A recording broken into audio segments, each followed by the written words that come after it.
Hii sasa ni cage. Cage ile kwa ajili ya kufugia kuku wa mayai ya kisasa ndio inaandaliwa hapa kwa ajili ya kuelekea kwa mteja wetu. Tunashukuru sana kwa kutupa nafasi ya kukuhudumia Mwamba. Haya, unaelekea maeneo ya wapi? Hii na cage yako inaelekea wapi? Inaelekea Mabwepande. Mabwepande hapa Dar es Salaam. Kisha unganishwa, tazama hiyo video inavyokuwa. Inaingia kuku 96 na kuna kuku 128. Inakuwa na vifaa vya maji, vya kulishia na kunyweshea. Ikiwa imekamilika unaipata ya kuku 96 au kuku 128. Haya, hiyo hapo tayari kuelekea kwa mteja. Nyonyoi. Ngugu. Ila Wamasai sasa hivi mnafuga? Sio kwamba ni aibu. Ndio aibu. Yaani unatoka kufuga ng'ombe milioni 2 anauza milioni 1. Unakuja kufuga kuku yani ya 2000? Wewe mwalimu sasa hivi tumeelimika na sisi. Lakini hii mradi itakuwa ya mama au ya kwako? Ya kwangu. Mama anakaa pembeni kwanza.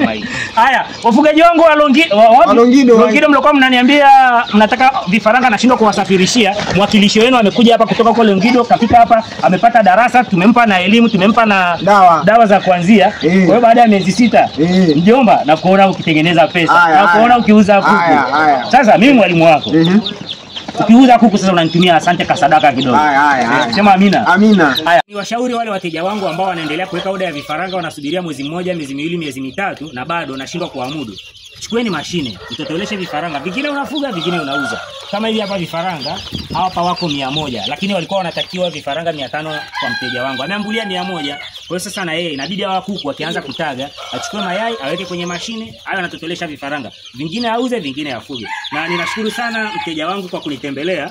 Kuja hadi hapa Tanzania rafiki yangu. Unatokea wapi baba? Mimi natokea Kongo, DRC, mjini Baraka.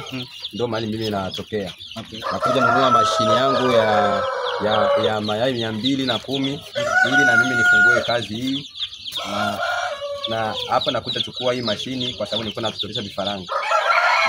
Huyu amehitaji nimtumie vifaranga Kongo, usafiri ni mgumu, nikamshauri aje kuchukua mashine. Kwa anachukua mashine anaenda kutotolesha vifaranga vyake auze. Huko Kongo maeneo ya? Huko maeneo ya Baraka. Baraka karibu na wapi? Baraka ni karibu na Uvira. Hebu waambie wa Kongo wenzako kwamba sasa hivi watakuja kununua vifaranga kwako. Ongea Kikongo sasa. Sasa hivi kwa Kikongo. Niongea kwa Kikongo. Enwe changa ba Kongomani bose.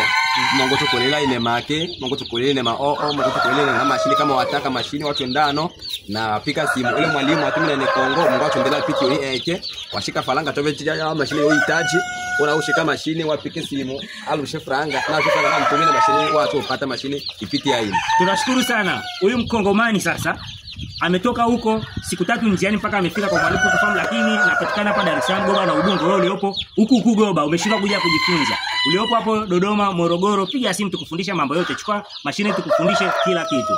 Tunashukuru sana kwa kunipa nafasi ya kukuhudumia. Asante. Na alikuwa na malengo ya kuchukua mashine ya mayai 1500, ila usafiri umesumbua kidogo. Ndio maana amechukua kwanza hii ya mayai 210 anaenda kupiga kazi. Mayai vipi? Mayai ya kutotolesha unayo? Mayai ya kutotolesha nitakuwa nanunua kwa jirani, naweka kwenye mashine, nikishatotolesha mashine na zimoja nafuga, zingine nauza. Safi sana. Alipofahamu kutoka mambo yote ya usio ufugaji. Mashine zetu ziko za ukubwa tofauti. Ikiwa ngazi moja kama hivi, ikiwa hivi ngazi moja. Hii ikiwa hapa